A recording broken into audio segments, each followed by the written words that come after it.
because I'm 50. Our guest today is Mr. Jack Warner.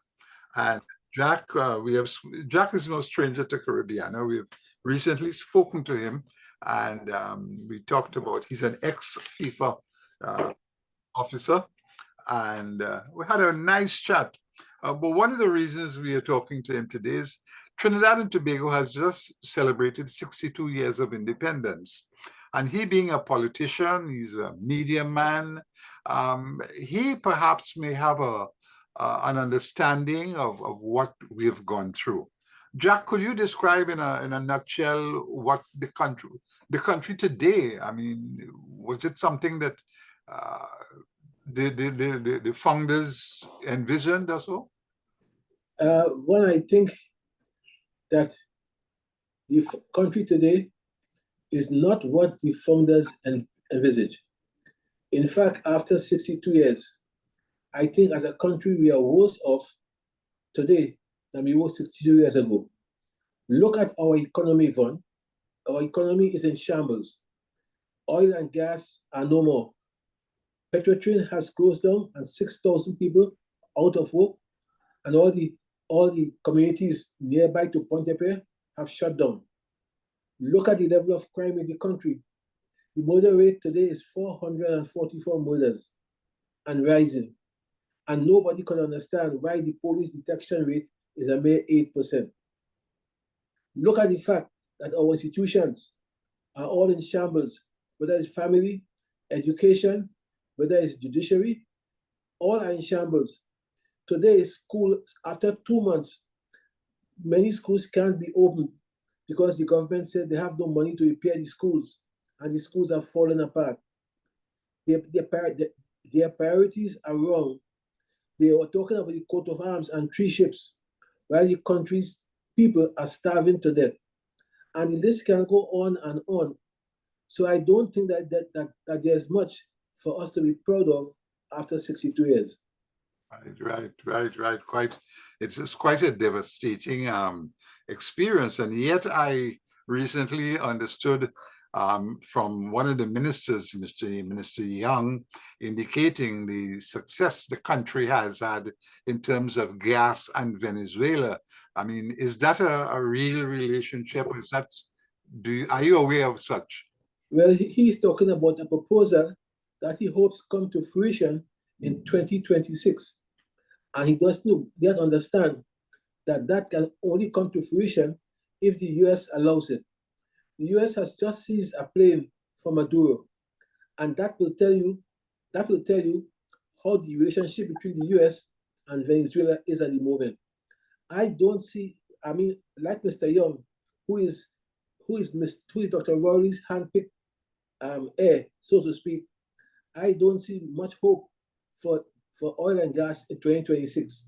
But then again, Young is a politician, and he and his family are well off. So I have no reason to doubt his words that he shall be successful with the oil and gas. Right. No, I just learned of the passing of Lawrence Dupre. Sad, very sad indeed. Yeah, I mean, he was robbed. He was robbed by this government. Sorry to butt in, but this government robbed Lawrence Dupre, and he has gone to his grave a sad and lonely man. The government has been repaid to date, and they have refused to give him back his estate and his properties. And they are raping it day by day, one by one. It is the most unfortunate thing I've seen. And they have reduced a Black businessman, #1 entrepreneur in the Caribbean. They have reduced him to shambles. And he, as I said, has gone to his grave a lonely and sad man. But you know what's happening? It's happening, one, at the end of the day, somebody will pay for all of this. Mark my words, because at the end of the day, good must triumph over evil. Yeah, right. Now, what do you see for the future then? But at the same time, you know, I'm seeing Trinidadians enjoying themselves. But this is the Fed capital of the world, right? Nothing, of course, affects them. They live for carnival, and they live from one Fed to the next and one day to the next. But the tragedy is, and I tell you, the tragedy is that only the Africans in the main do that. Other people don't. You don't see it among the Chinese, among the Indians. You don't see it among the 1%ers. You see among the African. They live for the fete and party. And as a Californian said, the treasury could burn down. That doesn't bother them. Right. So what do you see as a solution, man? Is there any solution? Is there any hope for us? For me, and the vast majority of the country, unless this government changes, we shall have doom and gloom for the next 5 years and years to come after that. This government has no clue what to do, how to run this country. They are tired. Their cabinet ministers are ineffective. And after 10 years, the whole country is saying they should take a rest and do like Joe Biden and simply walk away. Right. And do you see that as a reality? Do you think that will happen? Well, only if Kamala Prasad-Bissessar and the UNC decide to embrace all those forces which oppose the PNM. Kamala Prasad-Bissessar and the UNC cannot do it alone, and I am advocating and have advocated that they must embrace everybody to fight the common enemy. The common enemy must be the present government, and they will, if they do that, I could think that they shall be successful. Right. So what are some of the programs that you see could be evoked? I mean, sports and athletics, we had such a bad outpouring of our participation in the Olympics. Shameful. It is shameful. I mean, we have the most stadia in the Caribbean. We have all the coaches that you can think about. And yet for all our sportsmen and sportswomen have been underperforming. In fact, tomorrow, Trinidad and Tobago plays Honduras in the CONCACAF Nations Cup. And mark my words, they won't even win that as well.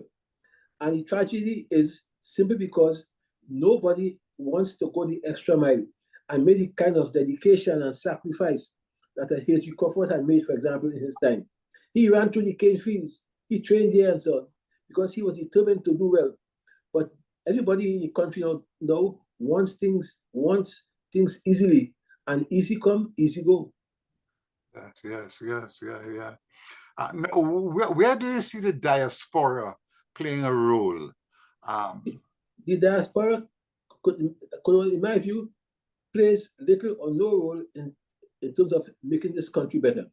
The diaspora is concerned about Labor Day, for example, fetting and partying, but I have no evidence that the diaspora, either in Canada with Caribana or in New York with Labor Day, that they are concerned to the point that they are prepared to come in and to help to move this government. That's the only solution. And they have to decide that unless they come in, that their forefathers and their children and children to come will suffer. I have said before, at the end of the day, unless this government changes run, everybody must head to the airport in Piaco, and the last person must turn off the lights, because this country is sick. Yeah. Man, this is a true independence revelation, I'm very factual. I'm very serious. Nothing here works. Nothing in this country works. In terms of doing business, we are 105 in the world. Every other Caribbean country is 16 or 10 or 11. It takes you. There's a guy who is waiting 7 years now to get an approval to build a home. 7 years now, he can't get approval to build a home because of this clause and that clause and the other. Tell the guy what he has to do, and he'll do it. But the fact is that everybody here wants a piece of kickback, wants, of course, some kind of benefit. And the corruption here is all pervasive. It is spreading like a cancer, and it begins from the government itself. Yes. Well, listen, Jack, thank you so much for taking time to talk to us. Anything you'd like to leave us with? All I like to leave is and say a prayer first, because I think that more things are wrought by prayer than you can possibly dream of. And possibly, if we all say prayers together, both the diaspora and we who live in the country, possibly the Lord will smile upon us and help us. Otherwise, couple smoke we pipe. Right, right, right. All right, my friend, you take care and we'll be talking again, okay? Okay, for no problem at all, man. Yeah, speaking with Mr. Jack Warner, and Jack is the owner and publisher of Sunshine newspaper and also a politician. This is Von Martin. Caribbeana continues.